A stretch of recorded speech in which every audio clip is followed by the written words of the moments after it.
Hello, everyone. Welcome to the first episode of the Sabremetrix podcast in the numbers series.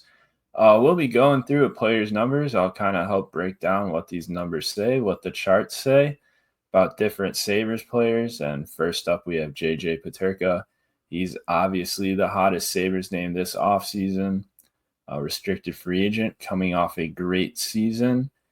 So Sabres are trying to get a contract done with him, and his name's also been involved in trade rumblings as well. So there's not a better time to do a JJ Peterka video than now. So let's get into his numbers. So it's looking purely at JJ Peterka's offensive numbers. We can see that he had a great season last year. 27 goals, 41 assists, 68 points in 77 games. 18 of those goals came at 5-on-5. He had 31 primary points at 5-on-5. Really just a good offensive season from him. And then we'll start with the chart that everyone probably knows the most, the RPM chart, also known as the regularized adjusted plus minus chart.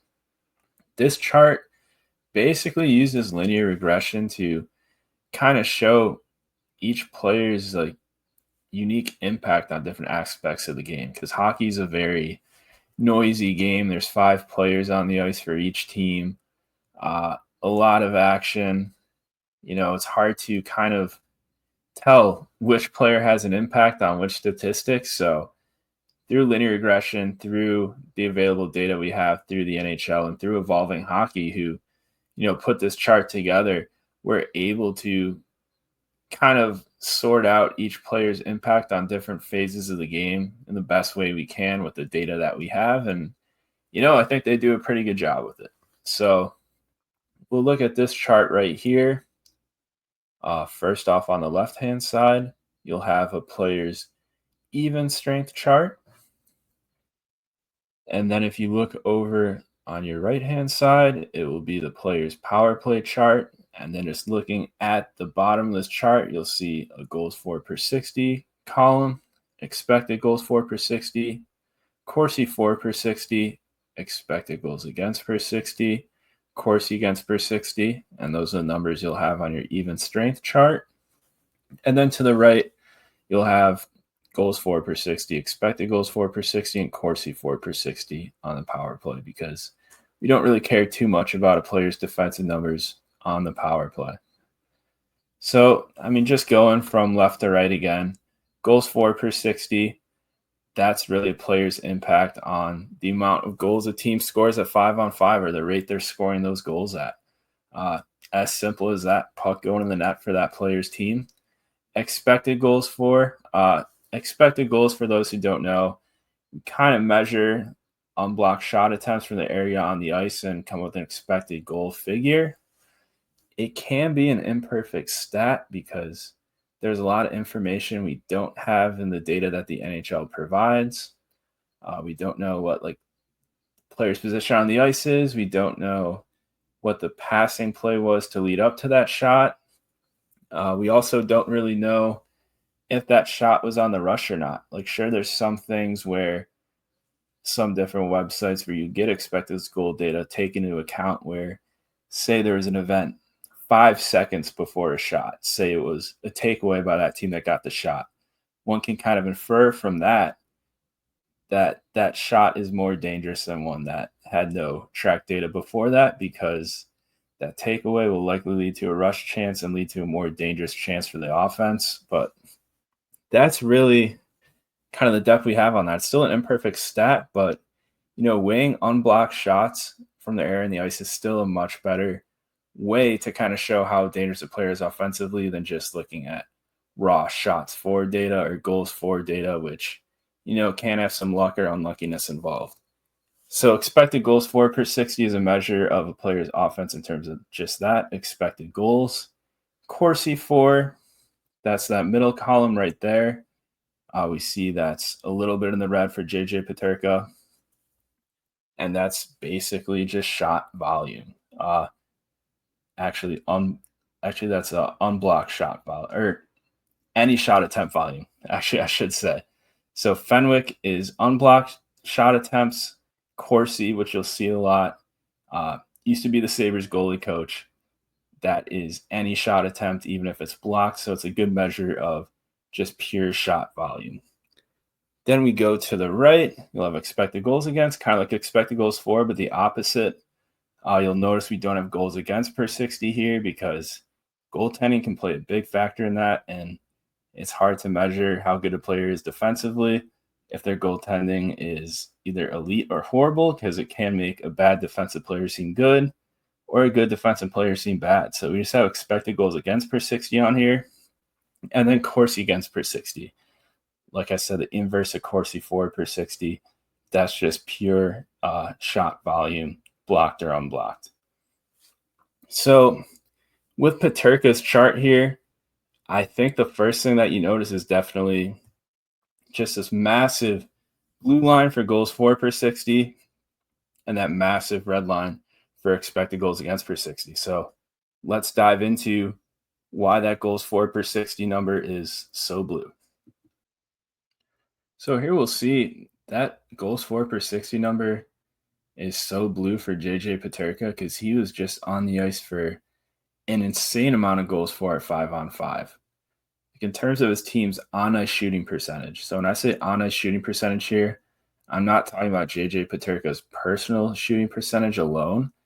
I'm talking about the Buffalo Sabres shooting percentage when JJ Peterka is on the ice for them. So if a defenseman takes a shot when Peterka's on the ice at 5-on-5, if his center takes a shot, if his other winger line mate takes a shot, it takes all that into account. So when JJ Peterka was on the ice at 5-on-5, the Sabres scored on 14.17% of their shots. There was no player, at least no forward in the NHL last season, who had their team shoot a higher percentage when they were on the ice at 5-on-5. So it's pretty crazy thinking about that. Just obviously knowing what the Sabres' success was this last season. They obviously missed the playoffs once again, but they had a guy like Peterka who his team couldn't seem to miss when he's on the ice at 5-on-5. And you'll notice Tage Thompson on this list at number 7. He played a decent amount of minutes with JJ Peterka this season, roughly 40% or 47% of his minutes were with JJ Peterka. So one can maybe guess that that's the reason Peterka's shooting percentage is so inflated. But you can also take a look at how much higher Peterka's shooting percentage is, and even number 10 on the list, let alone Tage Thompson at 12.36. Like that's nearly 2 percentage points higher than Tage Thompson. So it's pretty interesting, and I think that's where the main discussion with Peterka, kind of stems from on this episode of In the Numbers. Is we'll go back to his RIPM chart. If you look at the two columns on the left, that goals for per 60 number is crazy. And he put up all those goals off not a lot of expected danger, which is that column right to the right of it. Like, sure, it's slightly above average, but it's not as blue and 3 standard deviations above the mean like that goals for per 60 number is. So that's kind of thing with Peterka is we have to question, is this repeatable, or was this just a guy getting really lucky, or was it because he was playing with Tage Thompson? I guess that's what we'll have to find out, and that's what the teams this offseason will have to find out. So let's dive a little bit more deeply into that. So see here, this is JJ Peterka's on-ice shooting percentage when Tage is on the ice with him, and JJ Peterka's 5-on-5 on-ice shooting percentage when Tage is not on the ice with him. And as you can see, it's very high with Tage on the ice, 14.7%, but it's also very high when Tage is not on the ice with him, 13.8%. And Tage was by far the Sabres' best 5-on-5 shooter last offseason, shot a little under 20% at 5-on-5. No forward scored more 5-on-5 goals than Tage Thompson in the NHL last season. I believe he had around 33 5-on-5 goals. And JJ Peterka, his actual individual 5-on-5 on-ice shooting percentage was 15%. So it's crazy to think that Peterka individually was shooting 15%. So everyone else on the ice with them had to be shooting a pretty high percentage in order to maintain that on ice shooting percentage that we see on this chart. I actually pulled up the wrong chart here. Back to this chart here. This shooting percentage, 14.17 on ice shooting percentage when Peterka is shooting 15% individually. And this is including defenseman shots as well, which are obviously usually lower percentage because they're from further away. So it's pretty crazy to think about.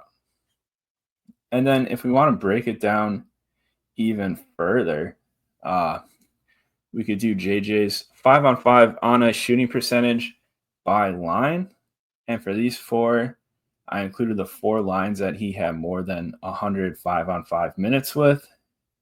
And as you can see, the McLeod-Quinn line, which Peterka played a lot with to end the season, they were shooting 21.8% at 5-on-5. I mean, that's pretty unreal. That's like a bad NBA three-point shooting percentage. That's an extremely good NHL on-ice shooting percentage. That means more than 1 in every 5 shots from this team was on ice at 5-on-5 was going in the back of the net. And we kind of saw that with the offensive numbers that McLeod and Quinn put up to end last season. Same with Peterka. It seemed like these guys were scoring almost every night because, every 5 shots on net, this line had one in the back of the net. So they were shooting at an insane rate. How sustainable is that? Probably not sustainable at all. I don't think a 21.8% shooting percentage is sustainable for any line unless that line's like Kucherov, Ovechkin, and, the best shooters of all time. I don't even think they could sustain a 21.8% shooting percentage. It's pretty unreal. Then you'll see the Kulich-Tage line. This was the second most used line Peterka was on. 18.3% shooting percentage, also pretty crazy. Cousins-Quinn line.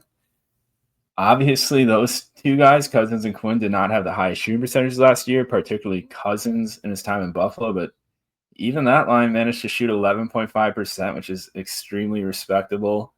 And the Tage Tuck line, 11.1%.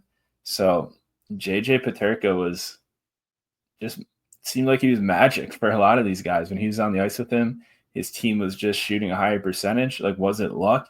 Was it something Peterka was doing? I think that's something we'll dive a little bit deeper in and try to find that out.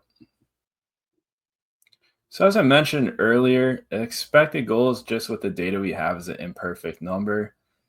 Obviously, NHL teams have better data than us fans and the public have, and better data than the NHL makes publicly available for fans to kind of use to create their own charts and stuff like we've seen from Evolving Hockey. So they'll likely have greater insight on, that difference between expected goals and actual goals. And I think when we see as big of a gap between expected and actual production as we see with someone like JJ Peterka, we want to kind of answer the question, is this sustainable? Is it luck? And I think we have to go back to those imperfections in the data. I think one way a player can sustainably outperform their expected goals is, one, by just being a great finisher, which I think JJ Peterka, if anyone watches film on his shot, I think we can say that he is a plus finisher. He has been in the NHL for the past few seasons, and that looks to be one of the reasons why he can outperform his expected goals. And there's also rush chances too. A rush chance is a lot more dangerous than just a stationary shooting opportunity. Presents a much more challenging situation for the defense, much more challenging situation for the goaltenders, and it leads to more offense than expected. And I think we really saw that with the Buffalo Sabres in 22-23. Just that fun offensive rush-based team and putting up a ton of goals on, just an average amount of expected goals. So I think we can see that again. If you look at this chart here, this is from Corey Snyder's track data. And as you can see, Tage Thompson, pretty far to the right on that chart for shots off the rush per 60. One of the better guys in the league at getting shots off the rush. And like I mentioned before, Peterka played nearly half his 5-on-5 ice time with Tage. So you can maybe attribute some of it to that. I mean, it doesn't answer the question about that McLeod-Quinn line crazy production, but, you can have your answer maybe here with how Tej and Peterka were shooting a crazy percentage when on the ice together. As you can see a little bit to the left, JJ Peterka too, also an above average guy in terms of getting shots off the rush. So he's also a guy who, creates more dangerous opportunities than it seems, because a lot of them are coming off the rush compared to the forecheck, and it's easier to score goals off the rush than it is on the forecheck at times. So yeah, that could be one explanation as to why he's outperforming his expected goals so much. And then we'll go back to Corey Snyder's track data here. We can also see that this blue row right here, this very blue row, that's high danger assists per 60. And like I mentioned before, the expected goal data, it doesn't really take into account like pre-shot motion, like whether that shot came from a pass to a dangerous area. And JJ Peterka was really good at getting high danger assists, and maybe all those high danger assists did not get picked up in the expected goal data. That's a very real possibility. So we can see that he was a guy who really grew that element of his game last year. He really became a much more dangerous playmaker. And that could maybe help explain a little bit that giant boom in offense. So I think at the end of the day, we're talking about a guy who was really good at one of the most challenging parts of the game, like that very blue line on this chart, just scoring goals for his team, helping his team get goals when he's on the ice. That's one of the hardest things to do in the NHL. And Peterka was absolutely incredible at it. So I think that's something you definitely have to give him credit for last season. But I think you also have to kind of look into, the darker side of this chart. Look at those red lines, which we'll hop into right now, and kind of look at his defensive side of the game. So via evolving hockey here, I do have some of JJ Peterka's just purely on ice defensive numbers. These aren't RAPM numbers like we see on that chart. These are just pure raw numbers for JJ Peterka on ice at 5-on-5. And as you can see, this is his rank amongst the 12 Sabres forwards that played at least 500 5-on-5 minutes last season. And as you can see, unfortunately for Peterka, it's 12s across the board for him. 12th in goals against per 60, 12th in expected goals against per 60, 12th in Corsi against per 60, which is any shot attempt against, and 12th in Fenwick against per 60, which is unblocked shot attempts against. I believe he was 11th in shots against. I think Jack Quinn was slightly worse than JJ Peterka in that category. So I guess he has that going for him. But yeah, not great. And it also helps explain why that bar is so red on that chart for Peterka, as the Sabres gave up a ton of goals against when he was on the ice. It wiped out a lot of the gains he made on just scoring a ton of goals. And he was giving up a ton of danger. Goaltending maybe didn't help him out, but at the same time, I think a lot of things you can say about why JJ was outperforming his expected goals on offense, you could also use to explain why expected goals were outperformed against him as well. I think if you're a very rush-based guy, if you're looking for offense, you can put your defenseman in rougher situations. It can lead to rush shots against. And, maybe Peterka was a victim of that defensively. So, yeah, that's definitely not the best part of his game. And I think we could go over here as well. This chart may be a little bit more difficult to see, but all those red boxes, that's a player without Peterka. Those blue boxes is Peterka without that player. And as we can see, a lot of those red boxes are a little bit higher up on this chart, which is better defensively, lower expected goals against per 60. And Peterka kind of looks like he drags a lot of guys. Like just their numbers aren't as good defensively, and like Peterka is worse defensively than a lot of these guys. So there's definitely some concerns with him defensively. And I think if we look back at that 5-on-5 shooting percentage chart, so these were the top 10 guys in terms of on ice 5-on-5 shooting percentage, goals for percentage, simple formula, just goals for divided by goals against. Peterka at 54.2%, which is, pretty solid. But just thinking about 14.17% of this guy's shots when he's on the ice were going in the net for his team. I mean, you just expect to win those minutes more than you do with Peterka. Like, sure, props to him for still winning those minutes with a 54.2 goals for percentage. But we look at some of the other guys on this list. You have Alexei Protest at 61.6, Pierre-Luc Dubois at 62.3, Kent Johnson at 57.1, Morgan Geekie on Boston, 58%, Braden Point, 61%, Kucherov, 62.6. I think with Peterka, the issue here is, I mean, if he was better defensively, he would have won those minutes more, and the Sabres would have been a better team. So I think that's a real question we have to ask with Peterka is, sure, the offense is great, but a lot of it gets taken away with some bad defense. So at the end of the day, with JJ Peterka, I think the question we really have to ask ourselves is that on-ice shooting percentage he had last season sustainable? I think the easy question is definitely no, just because that was the highest on-ice 5-on-5 shooting percentage since 2007, 2008. To say everything Peterka does will lead him to being able to replicate that again, I think is a little crazy. And on the other side of things, I also think they're going to make him focus more on defense this season. Like, I don't think they're going to let him skate by being this poor defensively once again. And, more concentration on defense can lead to less rush opportunities on offense. The net gain may be better for a guy like Peterka, but in terms of raw offensive numbers, it may be a bit difficult for him to replicate those numbers if they ask him to, focus more on defense this upcoming season. And I think the other interesting in Peterka is, too, if we look at his RPM chart from 2023, 2024, we see a completely different picture. Like, he wasn't great defensively, but you see those charts are, still in the blue, at least for expected goals against per 60. So he wasn't a liability defensively. Goals for per 60, obviously not as high as last season, but still very good.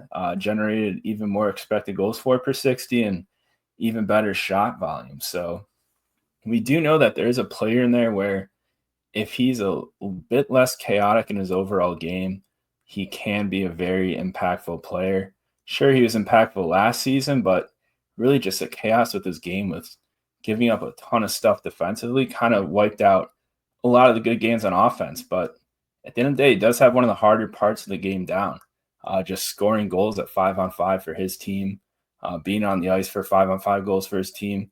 One of the hardest things to do in hockey, and he has it down. Maybe he has it down because he's been so poor defensively and hasn't been focusing in that area of the ice, which sure is a concern, but he's shown the ability to be a high-end offensive producer in the NHL. And that's got to be worth something for a player who's 23 years old. So I'm not going to close this episode on, making some sweeping statement on whether this player is good, whether this player is bad, whether his analytics say he's good or bad, because analytics at the end of the day, those are just numbers. And you can, kind of make up your own story based on the numbers, make up your own preference based on the numbers, really kind of come with your own opinion based on the numbers. Like, you could have 10 people look at the same numbers and you could have 11 different opinions on those numbers. So I think that's kind of the goal with these episodes, to just kind of show people what the numbers are, what I kind of think about them a little bit, and, kind of let people decide on their own whether or not, they think this player should be signed to an 8-year deal, or whether or not they think this player should be traded while his offensive numbers are really high. So that's kind of the goal of these episodes. And I hope everyone enjoyed the first episode of the Sabremetrix podcast in the numbers, hoping to do some more of these soon. And yeah, thanks for watching.